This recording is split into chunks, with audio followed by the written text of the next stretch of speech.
Hi friends, welcome back to Rani kitchen recipes. ఈరోజు మనం చేసుకోబోయే రెసిపీ సాంబార్. అది కూడా మంచి వెజిటేబుల్స్ వేసేసుకొని మంచి టేస్ట్ ఇస్తుంది మనకి. దీన్ని ఇడ్లీతో కానీ రైస్తో కానీ తీసుకోవడానికి చాలా బాగుంటుంది. అండ్ ఇందులో మీరు నచ్చిన వెజిటేబుల్స్ ఏవైనా సరే ఇందులో వేసేసుకోవచ్చు. ఎక్కువ టైం ఏం పట్టదు, మనకి ఒక పావు గంటలో అయిపోతుంది. చాలా ఈజీ రెసిపీ కూడా చెప్పాలి అంటే. లేట్ చేయకుండా వీడియోలోకి వెళ్ళిపోదాం రండి.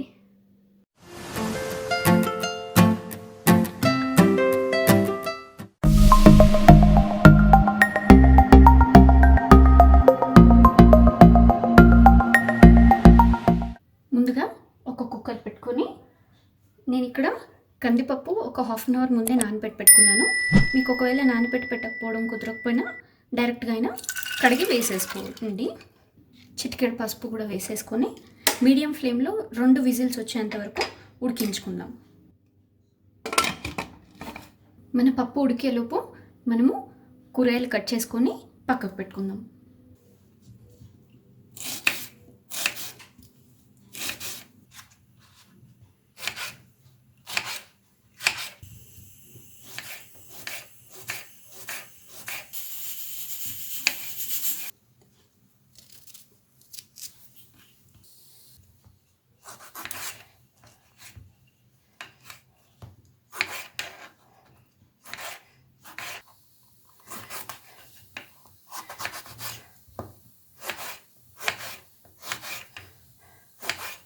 పప్పు ఉడికిపోయింది. దీన్ని లైట్గా మెదిపి పెట్టుకుందాం. ఇలా మెత్తగా మెదిపేసుకున్నాక ఇప్పుడు స్టవ్ మీద వేరే బాండి పెట్టి మనము ఈ పప్పు వేసుకుందాం. బాండి వేడైన తర్వాత అందులో 4 టేబుల్ స్పూన్ల నూనె వేసుకుందాం. నూనె వేడైన తర్వాత అందులో మన పోపు దినుసులు, అలానే ఎండుమిర్చి కూడా. ఎండుమిర్చి మీరు కావాలి అంటే ఇలానే వేసుకోండి, లేదా చుంచైనా వేసేసుకోవచ్చు. పోపు వేగిన తర్వాత అందులో మన ఉల్లిగడ్డలు వేసుకుందాం.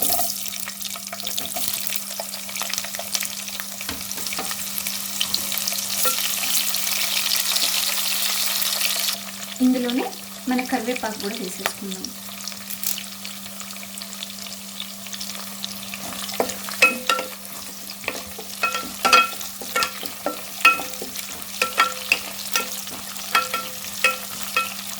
ఉల్లిగడ్డలు మనకి మొత్తం ఉడికిపోనవసరం లేదు, కొంచెం మగ్గితే సరిపోతుంది. ఒక 2 మినిట్స్ అంతే.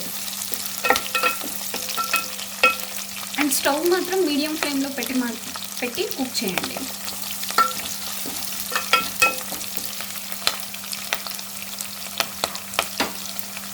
ఇప్పుడు ఈ మాత్రం వేగితే సరిపోతుంది ఉల్లిగడ్డ. ఇందులోనే మన పచ్చిమిర్చి, అలానే మన బెండకాయ కూడా వేసేసుకుందాం. ఎందుకు అంటే బెండకాయలో మనకి కొంచెం జిగురు ఉంటుంది కదా, సో అది ఈ ఆయిల్లో వేస్తే కొంచెం తగ్గిపోతుంది. అందుకని చెప్పి నేను ముందే వేసాను బెండకాయని.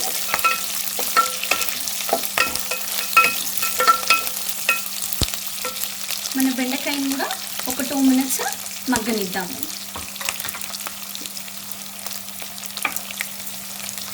ఇందులోనే కొంచెం ఇంగువ కూడా వేసేసి కలిపేసుకుందాం. ఇది చాలా ఈజీ. చాలామంది అనుకుంటారు సాంబార్ అంటే చాలా టైం పడుతుంది అండ్ ఎక్కువ టైం పెట్టుకొని మరీ చేయాల్సి వస్తుంది అట్లా అని అనుకుంటారు. కానీ అంత టైం ఏం పట్టదు, మనకు తొందరగానే అయిపోతుంది.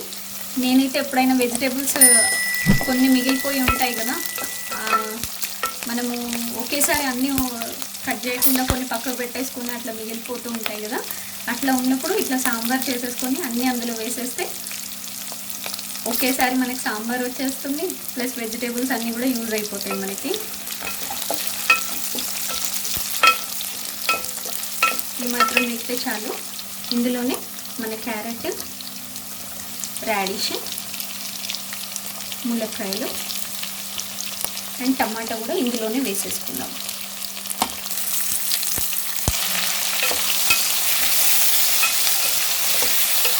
వంకాయ కూడా వేసేద్దాం. ఇప్పుడు ఉప్పు కూడా వేసేసుకొని, ఉప్పు పసుపు కూడా నేను ఇప్పుడే వేసేస్తున్నాను. మళ్ళీ ఒకసారి మంచిగా కలిపేసేసి మూత పెట్టి ఒక 5 నిమిషాలు మీడియం ఫ్లేమ్లో మగ్గనిద్దాము. 5 మినిట్స్ అయ్యింది. ఇప్పుడు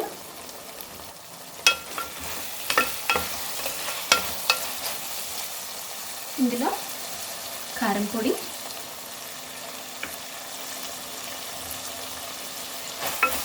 ఒకసారి కారం పొడి వేసుకున్నాక అన్నీ కలిసేలాగా కలిపేసుకుందాము. ఇప్పుడు ఇందులో మనము చింతపండు నేను ఇక్కడ చూపించలేదు, బట్ ఆల్రెడీ గుజ్జు తీసి పెట్టాను, అది ఇందులో వేసేసుకుందాము. చింతపండు గుజ్జు వేసుకున్నాం కదా, ఇప్పుడు ఇందులో 2 గ్లాసుల నీళ్ళు పోసుకుందాం.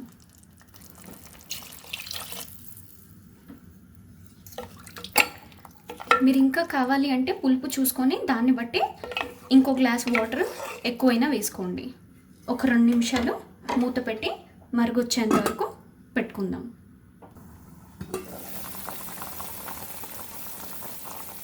మరుగొస్తుంది కదా, ఇప్పుడు ఇందులో మనం ఉడకబెట్టి పెట్టుకున్న పప్పును కూడా వేసేసుకుందాం.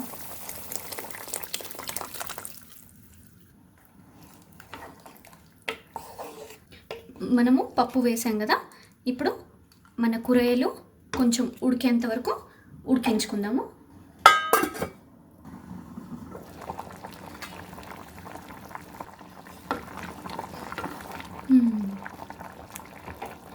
ఇప్పుడు ఇందులో కొంచెం బెల్లం, సాంబార్ పౌడర్, కొత్తిమీర ఇవన్నీ వేసి ఇంకొక 2 నిమిషాలు ఉడకనిద్దాం.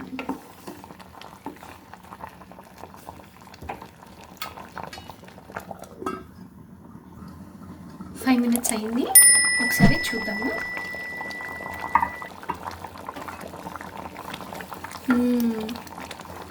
ఉడికిపోయిందండి, మంచి స్మెల్ అయితే చాలా బాగా వస్తుంది. ఇప్పుడు స్టవ్ ఆఫ్ చేసేసి మనం సర్వింగ్ బౌల్లోకి సర్వ్ చేసేసుకుందాం. సాంబార్ రెడీ. దీన్ని మీరు రైస్తో కానీ ఇడ్లీతో కానీ తీసుకుంటే చాలా బాగుంటుంది. చెప్పాను కదా, మీకు నచ్చిన వెజిటేబుల్స్ ఏదైనా సరే ఇందులో వేసేసుకోవచ్చు. క్యాప్సికమ్, బీన్స్, బీట్రూట్ ఇలా ఏదైనా సరే మీరు వేసుకోవచ్చు.